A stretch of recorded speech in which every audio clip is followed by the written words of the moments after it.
Ouvert le 5 novembre 2021 par le président du Sénat Modeste Bahati Lukwebo, en présence de plusieurs personnalités, la foire internationale des entrepreneurs organisée par Crédasur Nord-Sud sous le patronage du speaker du Sénat congolais s'est clôturée le même jour, tard dans la soirée. Les participants ont bénéficié de plusieurs informations enrichissantes au cours de différents panels, notamment sur les assurances, l'entrepreneuriat des jeunes, ainsi l'économie agricole. Serge Bahati, l'un des intervenants, a insisté sur le financement des projets de jeunes.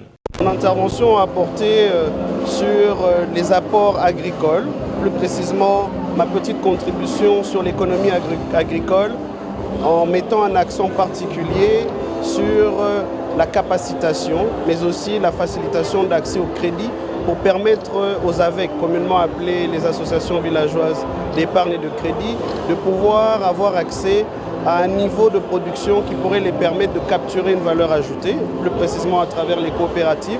Et on a mis un accent particulier sur notre innovation, ce qui est la disposition des stockages pour permettre justement de pouvoir non seulement avoir un meilleur placement des aliments à des différents marchés qui se retrouveraient dans les alentours de notre zone de production, mais bien évidemment aussi passer à l'étape de la transformation pour pouvoir tirer avantage aujourd'hui de l'import-export et pouvoir apporter le produit agricole congolais sur l'assiette de tous les citoyens du monde. Au nom du président du Sénat, la questeur de la Haute Chambre, Carole Aguito Amela, a procédé à la clôture de cette première édition qui, du reste, a connu un grand engouement.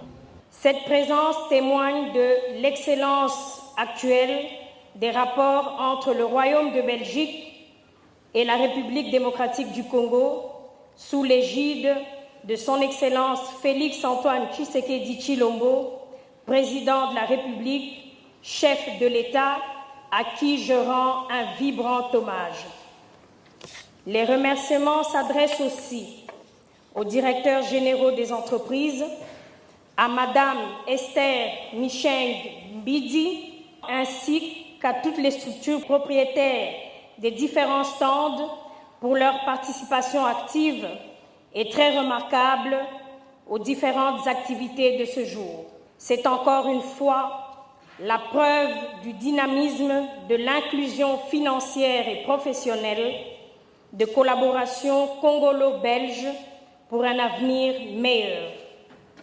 Ainsi donc, au nom de l'honorable président du Sénat, je déclare close la grande foire internationale des entrepreneurs de ce 5 novembre 2021.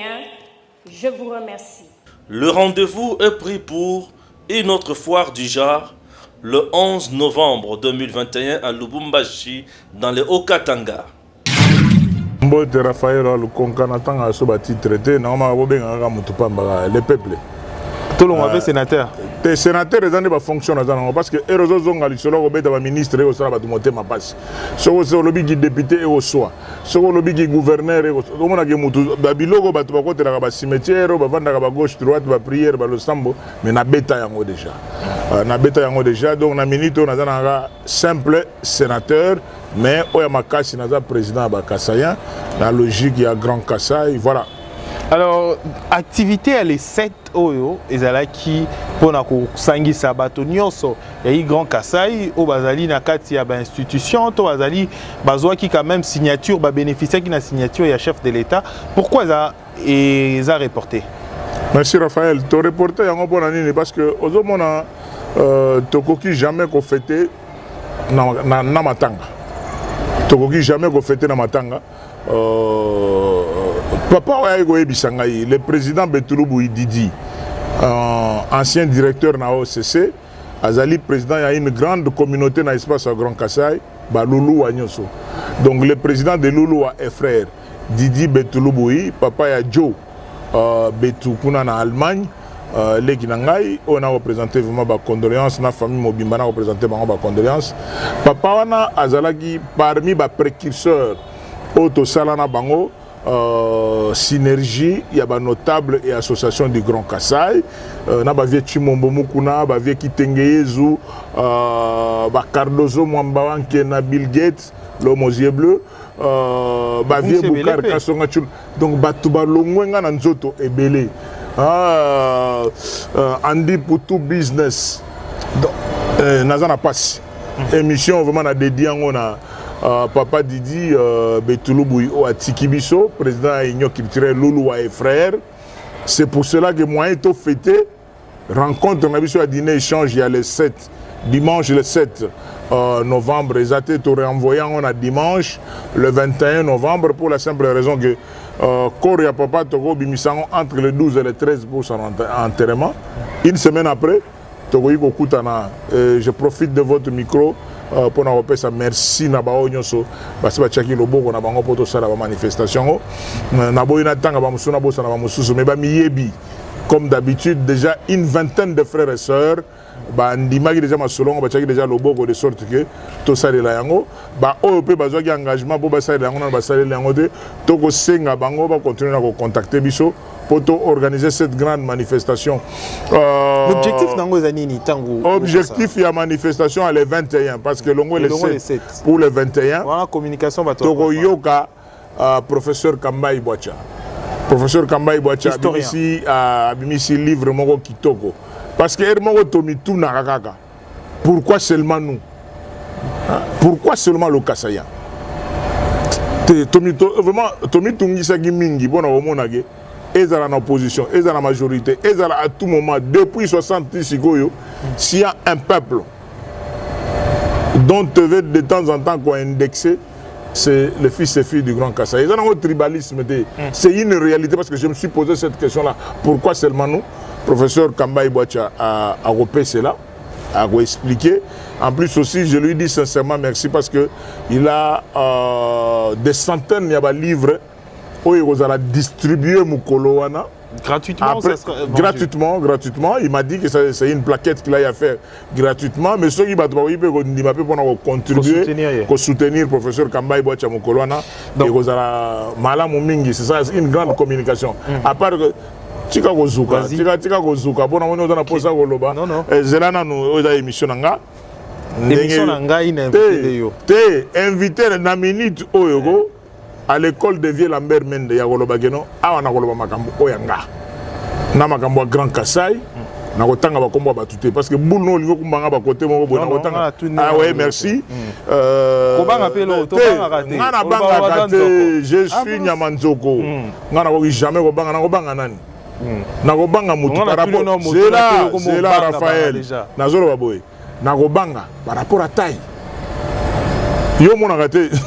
Donc j'ai 150 kilos. 52, j'ai diminué mon mouké, il a 152, maintenant j'ai diminué mon colo, l'élo n'a pas balance 150. Je suis construit sur 2 mètres. Vous comprenez, c'est un bâtiment, un véritable bâtiment. Ouais, bon, on l'a John Sinate, mais je suis un bâtiment, on a physique. Namutu, c'est l'ancien de la colline inspirée. Vous comprenez? Tanga université, RAF. Batoubatanga à l'université. Pardon, c'est là. Batoubatanga à l'université, mais biso to colline inspirée. Parce que otanga na banani. Vous comprenez l'avantage de Nazanango. Ancien de la colline inspirée, parce que Air Maréchal Mobutu, c'est ce que Kukumbendo Wazabanga lobby que je prends congé du père. Boulou et Kotanga à l'université de Kinshasa. Nana Rovandi Samasolo. Il fallait un certain Derio Denis Kambai Abima, bah né on a 90. Si 94, 4 ans, on a 2 mètres de fer. Si c'est l'université de Kinshasa en 90, si 94 pendant ces 4 ans, Sangoye Bageno qui était le commandant suprême de la colline inspirée dans la période donc attends na campus te. Ozoma rolendo nanga izaka yangwana. Omiliga pe makasi. Ti kana mi kumisa pona wazela tena kufa bato ya bano tshiranga ba gerbe de fleurs. Na lobi boyi. Nde na zaboyi na zalaka héros national.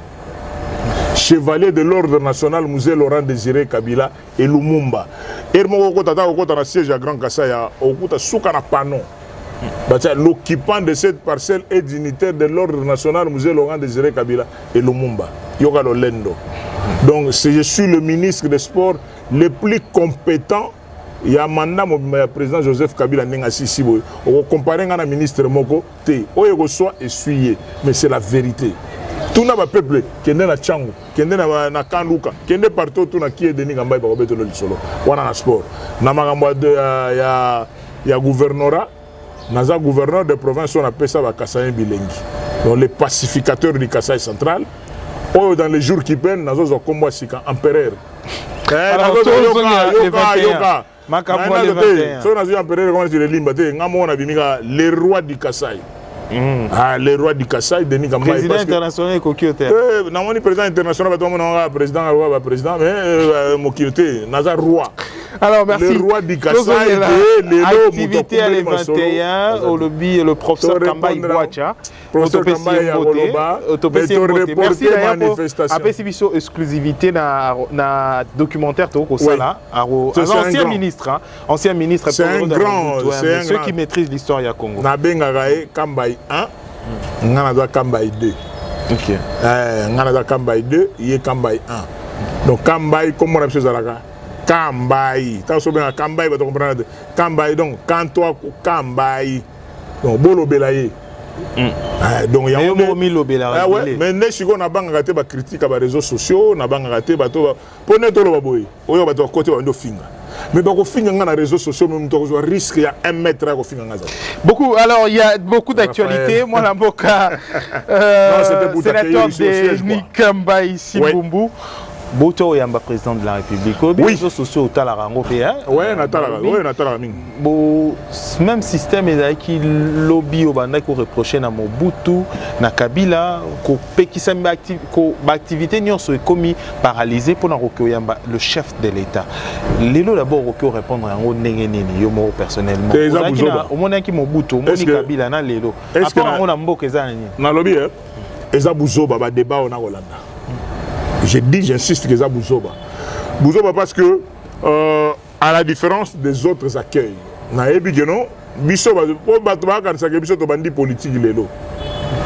avant que le président Joseph Kabila, le père et le fils, Mosé Laurent Désiré Kabila le père, Joseph Kabila le fils, Bissoto vend dans la période de Mobutu. Vous comprenez? Tu as dit que la mobilisation pour la vieille SAIA, marché Kokotate, magasin Kofongomate, pratiquement ville morte, mais ça n'a pas été le cas aujourd'hui. Actuellement, l'accueil du président Félix Antoine Tshisekedi s'est fait à 2 niveaux. Au niveau de la parti politique, membre de l'Union sacrée. Au niveau de la parlementaire, c'est-à-dire que les sénateurs et députés nationaux, il y a Union sacrée. Je ne vois pas pourquoi on doit chercher à polémiquer autour de ça. Mais pendant ce temps, séché il n'y avait aucune activité parlementaire. Il n'y avait aucune activité dans le niveau parlement. Il n'y avait aucune. Ça, c'est seulement tout simplement on appelle la sorcellerie à monter Mamabé. Il n'y avait aucune activité dans le parlement. Et on vous informe que les concepteurs, il y a vision, il y a union sacrée. Même l'accompagnement sur le plan financier de COP 21 en ce qui concerne RDC, Gabon, Congo, Brazzaville. Avec autant de moyens, il fallait qu'on soit là pour nous relaxer. Il n'était pas dans ce combat seul. Il est avec sa famille politique autour de l'union sacrée. L'union sacrée est décidée. Au Monagiba AFDC, au Monagiba IDPS, au Monagiba Palou et parti Aviemboso. C'était moins de 10 partis politiques. Est-ce que ça doit faire un problème de polémique, Raphaël, entre nous? Sur les qui nous quittent, est-ce que vous avez une polémique autour de ça? De Botandami, Bokati Moussala Koto, Moussala et Zalagité. Sénateur et député. Oui, les députés et sénateurs, Bagayamba, visionnaires. Et en plus aussi, ça n'a rien à voir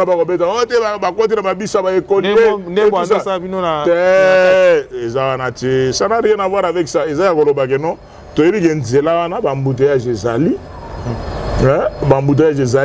tolingi te ke mutu akendaki destination na ye ake aéroport mpona koyamba mokonzi atiki car na ye awa bao bazwa bapalissade oyo komisa bino bilobela ezali. Est-ce que ezalaki obligé to ba obligeaki bino to ezalaki bino moko organisation ya union sacré bino moko indépendant na indépendance nyonso? nakolobela na monoko nini heureusement que émission eza na lingala bato baolanda biso baolanda biso nalobi yango clairement yango nakozonga nabi est-ce que baobligeaki bino bakooblige biso parce que bakangai biso basinga nalobi est-ce que balobi ke non soki oye te balongolo mandano ya député ou bien balongolo mandano ya kisena non, il n'y avait aucune obligation. Et ça pour na biso eza message que il fallait que tout le monde, que ce soit les Kinois et les Congolais, comprennent que le chef de l'État n'est pas seul. C'est simple à comprendre. Alors, on va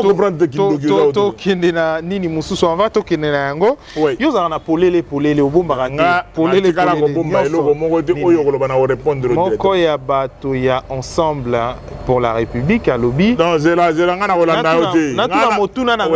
contenu en fait est important. La question est 500 $, par député. Ensemble, les gars, est-ce que vous croyez vraiment que est-ce que la question à Tunis, est-ce que parce que va tomber comment relayer vous me voyez moi, Denis Gambay, ce que je suis, ce que je représente, na bandi ko landa ba chaîne ba télévision na que moko ya ensemble. Est-ce que ça a sens? Je pose la question. Je ne peux pas le faire. On vous a donné 500 $. Je peux jurer. Na tomboli loboko, na lobby, je jure, na tika comme on a 500 $ côté de Tambolati. Bah c'est bien l'euro. Mais na zolo banayo. Parce que le lo oyebi geno possibilité de se déplacer. Oyina aussi bana, oyebi gena na alo bagaga. Range ezalaki na nzela. Malgré rado ezalaki na nzela. Cortège non. Suite na petit frère nanga nani, petit frère et collègue. Union qui sacré na jibne à land crise zéro que na mboka na bango na idio fakuna na mona yango ben nzela na mona pe collègue sénateur ça dit que non toke na ndenga ki patron babis biso to biso ba sénateur babis to côté là on a aéroport. OK, vous comprenez? OK, donc babilo ko na batuma ko loba babilo ko batuma ko loba eza bilobela na jeudi na évité na mtoloba ya masolo ensemble na wo lelo na kolobela ngo zera mais ozo mona niveau na ngasi na banda répondre ozo mona vraiment na lobby ozo mona niveau na nga vraiment nga na ko répondre lelo na ko ebisa yo kanga yango loba seul mutunga na ko répondre na ensemble eza Francis Kalombo. Boni non mais parce que ça a député national comme moi, vous comprenez, ozo mona niveau na niveau qui ça a to yebani autant que nga ba komba batu mususu na ki ça so faut aller fort pour na expliquer. Bon Olivier Kamitato amasa na ngate na yebi gaza père ya ba mwana nanga mwana na biso Sonia Sonia Kamitato collègue na biso sénatrice, vous comprenez, beau-frère Kamitato na pesi mbote place azali et loko nga na koloba autant na Twitter autant na Twitter natanga nani Olivier Kamitato. Vous me voyez vraiment en avant des réseaux sociaux. On a les réseaux sociaux. Réseaux sociaux, émission de Salina Yo, lien. Vous me voyez moi en avant des téléphones. J'ai beaucoup de choses à faire. J'ai beaucoup de choses à faire. Vraiment, en avant des Instagram. Mais ça, c'est manqué à faire. J'ai beaucoup de choses à faire. Mais il y a des choses à faire. Na bate belé dans l'entourage du président Moïse Katumbi. Voilà. Na bate belé dans l'entourage du président Félix.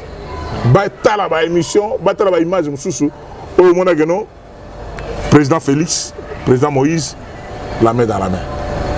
Vous comprenez? Avec sincérité? Parce que nazolo baboye avec sincérité ya koloba geno nga je serai un bon écolier, pas un bon écolier parce que dans ce âge dans ce je serai un grand communicateur, un grand présentateur de choses. Yagoloba Keno, toi na tout, entourage, nalobaka likambo entourage avec le président Félix et le président Joseph Kabila. Na betaka li son entourage. J'ai fait une émission sur mon entourage. Même la communication. Je vous dis, au moment où il y a un débat contradictoire, est-ce que les gens savent aujourd'hui que non, ensemble, ils ont une union sacrée? Est-ce que les gens le savent? Est-ce qu'ils ont sincèrement ignoré ça? Non, mais ensemble, dans la carte Union sacrée, nous avons un ministre ensemble. Le gars vient le tour, nous la vient dans la. C'est vrai que non, il y a ma chef. Viens dans le lobby, hein? Qu'est-ce que vous voulez me dire par là? Dans le lobby, viens le Tundu là. Ministre des Affaires étrangères, il est de l'ensemble, non? Ceux qui, même pas ensemble, mais il est de courant, le président Moïse Katumbi par rapport à partage des pouvoirs. Ndekonanga Chéribin Okiende. Ndekonanga au ministre de l'enseignement supérieur Nani. Moïse Nozangi. Parce que ensemble, non? Vous comprenez? Ngana Rosenga Batutu, Baeba Rochana C quand il le faut. Pour le moment, discours des hommes, il y a des hommes politiques responsables, le Bisso, et Zaya Rolobageno, président Moïse Achanase, avant d'Anande Konaï, président de la République Félix Antoine Tshilombo Tshisekedi, Tobongsa deuxième 2023. Donc, s'il vous plaît, Nazo Bunda, Nazo continue à expliquer, Nazo supplier Bango. Balanda ba caprice à l'entourage na bangote. J'ai une grande expérience. Dans le bien, ngana sa nabandi politique na période à Mobutu. Na salina Kabila les pères, na salina Kabila les fils. Et là on a goloba les expérience. Na salina Mobutu, na salina Kabila les pères, na salina Kabila les fils. Je parle sur le plan d'expérience. Que Mogo ba kondina biso. D'abord, le président de la République, président Moïse Katumbi, Chapwe, son frère. Et le retour au Lingasiko, 2019, on a 2023. Et ça, il y a des conditions difficiles. Nous sentir que le président Moïse Katumbi, je ne voudrais pas le mettre au défi de se prononcer officiellement, mais il va contacter Zalaka. Alandate bato bako linga keno inda que ce soit des journalistes, que ce soit des politiciens. Basolo Nandegonae va continuer à Nandegonae, Moïse Katumbi a poids. Mais la communication est là. Bakaboni. Mais yango na lobby, bato bako kabola bango eza bato bakendaka pour na robeta masolo pour babenda benda makamundenge zalaka. Moi je suis pas des écoles, je n'attends rien du président Moïse. Nazo zele le côté du président Félix non matériellement non.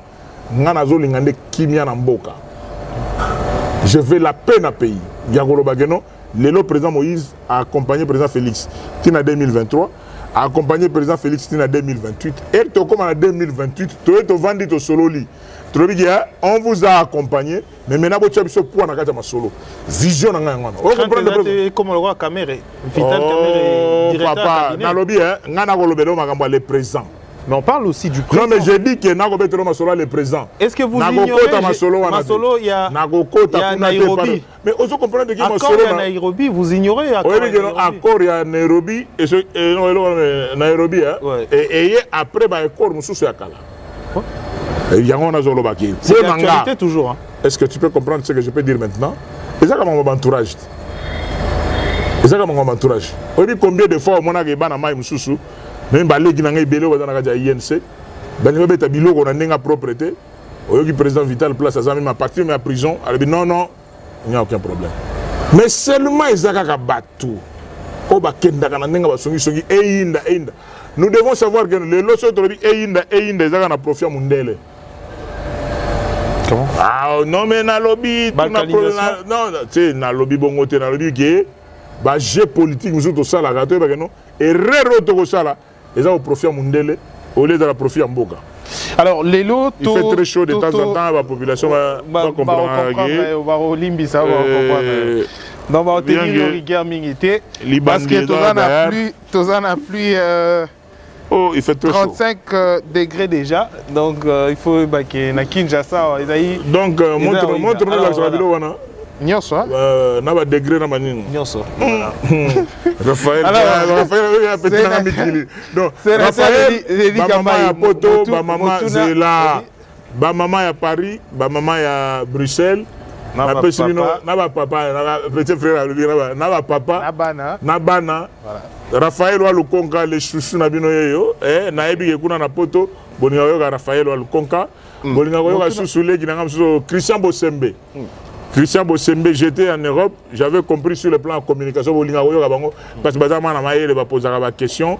il y a bien et on est ensemble quoi. Alors Motula Moussoussou, Ezali, personnellement, il y a yo en tant que leader, il y a espace, il y a Grand Kassai. Incontestable.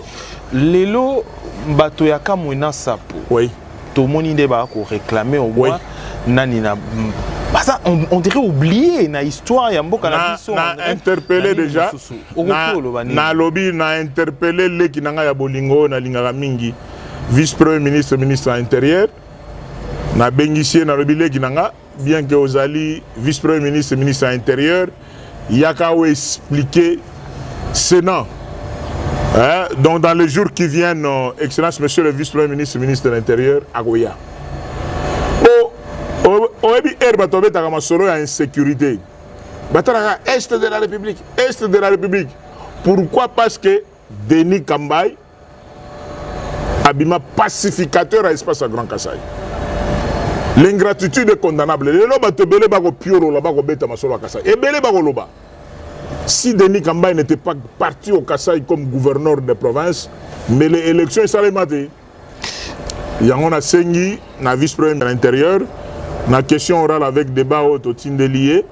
Je crois que dans les jours qui viennent, on va expliquer Bisso. Potoyeba. Donc, Baza Bangomi Balé, na Bengsi, vice-premier ministre, ministre de l'Intérieur. La question par rapport à la conférence sur la paix et la réconciliation et développement de l'espace du Grand Kassai. Oui, ça en 2017. La conclusion de l'Union sociale, chef Jaka. Alors on a quand on a vendu kana Djibaya pour ne pas chef comme un asap. Azananda ko vandati. Qu'est-ce qu'on fait? Baloba prise en charge aba ex élément comme un asap. Bana o banyo so ba tombo kaka wana. Na senga bango bois ka bandu ki bo récupérer ba image sali. Qu'est-ce qu'on fait avec ces enfants là?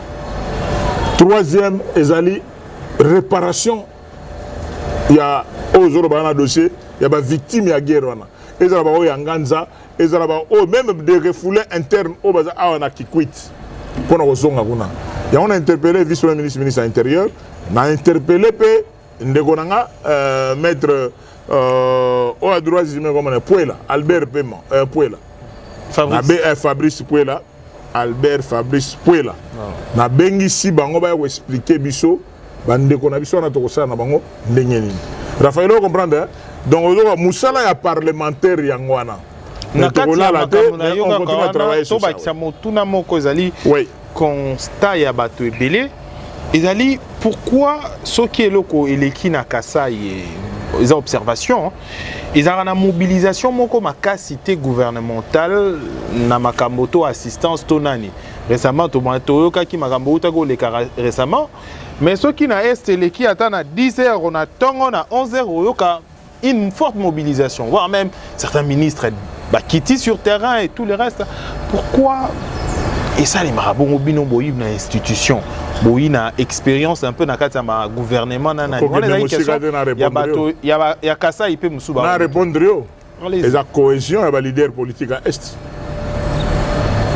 Dans l'espace à Grand Kassai, tout le monde est chef, tout le monde est patron, tout le monde est leader.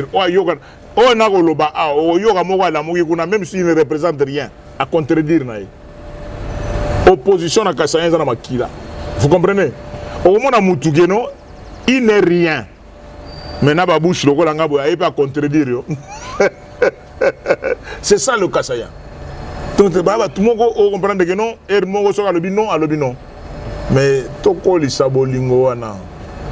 Vous voyez la cohésion au bande qu'on a vu sur le côté Ituri, Nord Kivu. Ce qui est dans le Parlement, il est Tobimi, Bimi na bango liboke. Mais c'est pas ça le Kassai. Nagolo Banayo, c'est pas parce qu'on a un plateau, parce que Hermogo, Batubono Yoga Babunda Mambakasai. À part Nga. À part Nga, Naolo Banayo. Et dans la série, Mouto Bagano a télémélibo, ma esprit Grand Kassai. À part Nga. Tant que n'a pas Tenard Zela, Zera lo Banayo. Pour Hermogo comme Swanga. À part Nga. Oyokana Moussou. Mais bref, Toyokana. Les députés nationaux et sénateurs, il y a Sankourou. Est-ce que vous avez dit qu'on Fatia comme président? Jamais. On a bandi que le président Fatia est candidat. ngana bandi makambo ya Grand Kasaï depuis 90. Vous comprenez? Conférence nationale souveraine. Ok, na combat Grand Kasaï. Te nako betelo lisolo parce que zo bakena bandi yango lelo. Donc na bandi yango kala tala ba période wana. Période wana ko to ba webisa bino que Kasaïen akozala jamais nazana no étudiant. To bandi fraternité des étudiants Kasaïens avec des parents. Des professeurs ba chabiso poids des professeurs Kamba Ibwacha oyo kaka wata za tozana ye. Na professeur Kamba Ibwacha pour le compte ya Kasaï oriental. Na professeur Mupinga na Kadiakou Idi pour le compte ya Kasaï occidental. Adjoint vice-président nanga le loro député national maître Albert David Moukeba. Fraternité des étudiants Kasaïens. Banda wa 90.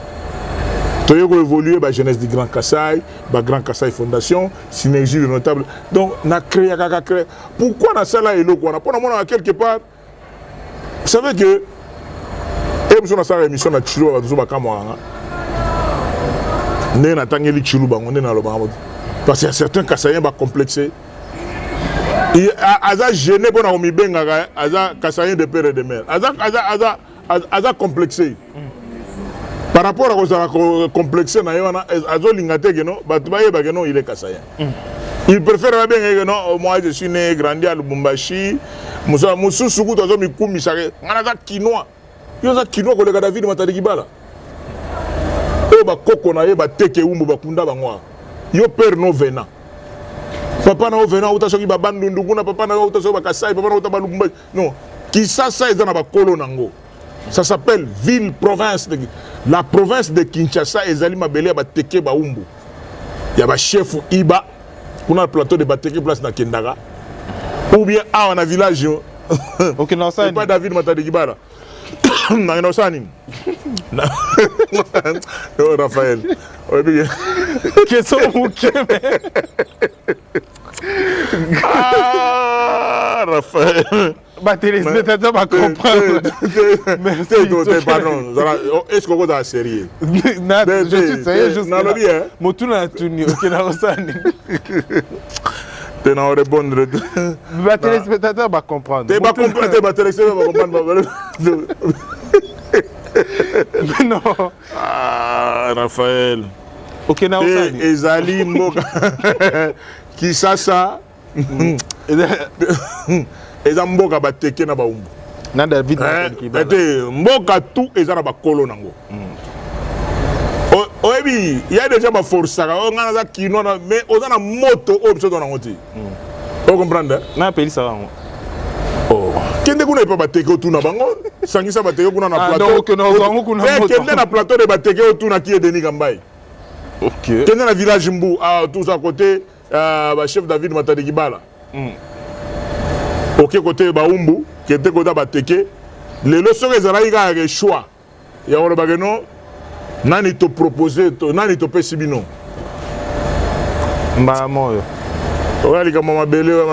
Alors, na motuna mususu ezali Raphaël a provocateur.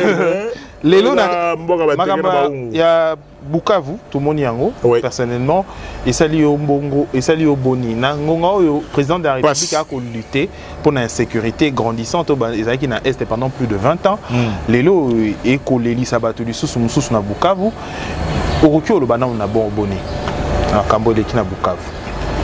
Ngana osenga bandeko na biso Bukavu bandeko na biso Congo mobimba toza na Congo ya occasion te. Congo ezaka moko oyo mboka mfumo gimbango. Wa sala tour ko banda place bakanga yekona na côté ya Congo central la sala tour ti ba province orientale la boucle tinene ozonga côté espace à Grand Katanga. Tout ça tour omo mfumo gimbango sala pona ko clôturer parce que le Congo est clôturé spirituellement. Ata carte ya RDC otomona kawana. Ko kanisate ko kende kwena kwena okuta ba soda ya RDC ba terminer ba front non. Il y a certaines frontières où Nzambe muto batela kango. C'est la vérité. Carte wana ezali volonté spirituelle. Ya Nzambe yemoko asala bongo ezala bongo. Yango combat oyo na sepeli. Dernier visiteur en Kamba c'est mon neveu. Quadra Koraman, Kofi Olomide, mon neveu. Okay. Moi, maman Ami, Moussongue, mon neveu. J'insiste, mon neveu, à Salinga plaisir, n'enga gen Kamba. Avant neveu n'enga gen Kamba, vieux n'enga yaoni. Vieux dit, oyebi ge vieux n'a dans esprit. Vieux dit, akenda yin Kamba, papa Simon Yambié. Biso erto ke Kamba ba to comprendre. Retour à l'authenticité. Biso to ke Kamba to ba propriétaire. Soki na zaka na lopango te, soki na zaka na logo te, soki na zaka pauvre na mokili oyo. Mais na bi na Jérusalem na zana ndako. Ah ouais, je suis parmi les rares politiciens congolais. Oya tonganda ko na Kamba, amebla yango, so na ke na Kamba na la libanda te. OK. On comprendre. C'est-à-dire que non, na za mwana papa. C'est-à-dire que nous sommes les lots en Kamba, ba contact ba do que non, so boko mi na Kamba ba seul politicien ou ah ouais naza na habité. Olingi ma Kamba, ouais. Olingi David Matadiki Bala, Olingi Fumba. Yo na moni boko ko lo belorien. Cassian. Jésus de Nazareth. Il y en a dit Jésus de Nazareth que non. Ndenge to tanga ka Bible bo na Bible ba coutume ya ba juif ezali. OK. Ba réalité ba juif ezali. Yango to lobi que toi en Afrique en RDC, au coquille jamais que ça la politique na mboka oyo, o kanisa biloko makanisa ba mindele sans que mabele. Ndima. Il faut mabele ndima yo. Alors, on blague pas avec la terre. Tokomo Kenasuka édition Nabiso, c'est avec les sénateurs Denis Kambaï. Le président de la République de son retour, Batumsou Boabengaï Fachi de Nazareth, après avoir. C'est quoi, wana songi songi. Comment Fachi allongé sur Fachi béton. Fachi de Nazareth. Non, na Hollanda yo te poser question pardon. Na Hollanda yo te. Na Hollanda yo te. Yo katinga maloba. Na ebi pas ba président Fachi et pas na place président Fachi akoli, président Fachi. C'est là président Fachi ko wel sango de président Fachi a mwana limité. OK. Vous comprenez? Ne ça ya loba que no pas na bango to yebi. Aza mwana maman Marthe. Mwana papa Chichi. To yebi pas ba président Fachi za na limité là et pas na bango c'est un Quinois, l'esprit a jeté et aussi c'est un Belgicain. Donc président Fachi il y a forcé donc mais diplôme même esprit là. Président Fachi mwana limité Denis Kambaï mwana matete baumbu 116A. Donc moi bango on a limité n'engé forme n'engé zaraga moi extérieur à ma solo n'engé zaraga limité je sais quoi na matete donc vous comprenez n'engé beto solo vieux dit n'engé genda inkamba monsieur le journaliste et caméraman Zoali Gambona vieux Edi atika bilogo akoma osambela oh atika deuxième vieux nanga atika bilogo vieux City Train. Les poissons ont combien de parties? 3 parties. Vieux City Train, Atika Bilogo, Akenankamba. Mouto Akenankamba te Sibolite. Nyamunagera Tramonyoma. Aboya. Na pays là, on a une chemise. Na tcheba au moins eloko botika na parler. Token Kamba, token dotala Fumugimbango. Oyebi geno Sibolite a Chapwa. Sibolite Kima. Akenankamba te. Pourquoi Erna Zongi na mais 6 toyoka na kile to ke Nkamba to na mokonzi au moins na mokili balobaka Simba déjà ozana on comprend yesu ko mona yeno soka ke Nkamba biloko ne kotika la kuna ko katsa ba mai nyoso na tout ça ba pomba nini biloko kotika la kuna nzoka nde ya garda e logo ndenge Sibolite ndenge zawana soko zu mutu brick et piba. Ce que je coup de tête na nzete. Si vous voyez à privilégier abattre là-bas. Abattre là non. Non qui t'a évité kuna et opéra. Na CPL City Train na peli a dit donc ba na matete. Ba ba ke Sibolite na bilogo. Sibolite na bilogo mais vieux dit atika bilogo. City Train atika bilogo. Yepen dimara yo balobaka. Yo nga ba to ba la na masolo ane ba beta na nga ya masolo ya mabele. Na chapeau na yo bandako la ta la ministère ya sport. Na ebisaka vieux Kimbuta na lobi vieux kolanda obe mina kote. Kolanda obe mina kote obe mina ko daring man. yo za muto vita vieille soki onengo zolanda loyenge ke non olongolanga chapeau na kati ya stade ezaka na stade to utima ba léopard vie qui me viendrait ah deni me yo ba chapeau nga bite vie tikanga na makambo nanga vie a chaka tembe ah deni yo petit na petit no vie avec beaucoup de respect sous le contrôle la vie Godard Motemona il faut na mona un de ces 4 matin vie alongola chapeau na mystique a fourmi le lendemain vite à Pola contre Daring.